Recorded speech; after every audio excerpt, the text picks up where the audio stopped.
Our Father's peace to everybody out there. Thank you for tuning in.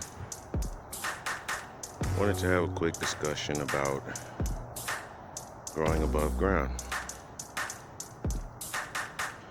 I started this particular project on May 24th.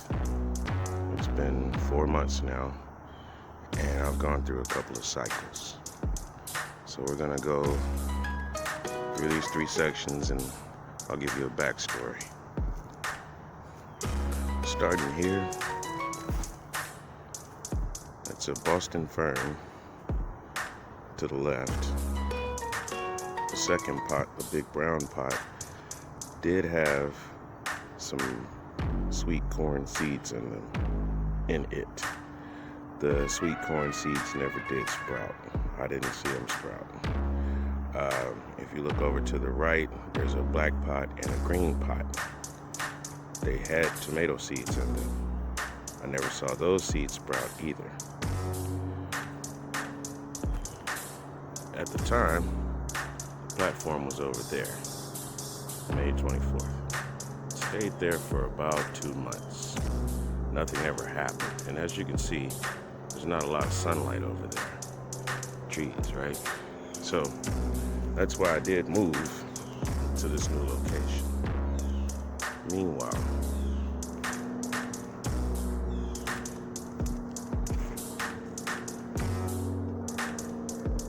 these 6 little pots right here, I did start a squash, as you can see. It's not really faring so well. Now the other 5, I believe that there are some turnip seeds in there. For some reason, those turnip seeds are so hard to get to sprout. They even look funny. They look like the shell is impermeable, right? So what I'm considering is I have a peach seed that I want to put in here. Start a peach tree. I have a couple of date seeds. I'd like to put one in each of those pots. Start a peach tree and start a date tree. Or 2 date trees. On to the second section. Here, that's kale. That's also kale. This used to be a strawberry, but it didn't work out right. That's squash. This is yellow squash. And this is a smaller version. It's a blue squash. Looks almost like a butternut when it comes out, like a little small, dark blue pumpkin. These are beets. The beets and this kale plant have been around since May. However, this kale plant actually had some others with it. Started over there, and when I made this platform over here, came out one day, there were actually about 4 or 5 plants in this one. And I looked down and there were caterpillars eating my plants. Came back a little later and ants were eating the caterpillars. As you know, this year we've gone through a drought, and no, I wasn't watering my plants every day, and really sticking with it, so my kale plants withered out. However, one of them did remain sturdy. The kale plants that are in the coffee pot actually, they sprouted up maybe a month ago or less. All right, those little squash right there, they're less than 2 weeks old. Same way with what I started over here. That sprout is less than 2 weeks old. I don't know if it's going to make it. So, one more thing. Through this journey, I've also been talking about certain insects that live in my garden, in my environment. You see that hole in the ground?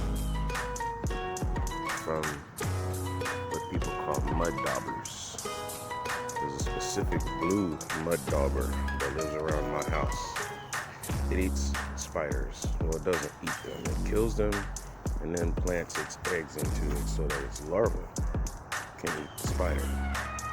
I've been at war with them because I happen to like spiders. So you will see me post up things about orb weavers. I especially like orb weavers. Here we have baby sugar watermelon. See that one right there? It's a little bit smaller than a tennis ball. This one here. A little bit smaller than a tennis ball. But for scale, I'm gonna show you something. This here is actually a pot.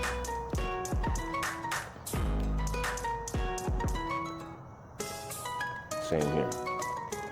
I took it apart. See, that's 3 pots. I took them apart, put them on a base, filled it with dirt. Alright? Now, if you look here, this is actually 2 full pans. I took the bottom out of one, filled them all with dirt to give it a deeper base for a root system. There are actually some seeds in that too. I don't know if they're actually going to come out either, because that's the aforementioned turnips. Or maybe it's radishes. One of those. I think it's radishes, yeah. Those radish seeds do not want to sprout. Meanwhile, see those 2 little candy-looking melons? They started within the last couple of weeks. From the drought, we also caught rain. The beautiful thing about rain is it ionizes the water as it falls, especially during thunderstorms. So there you go. 4 months worth of hanging out in the yard, doing what I can to grow my own food. Thank you for tuning in. Father's peace to you.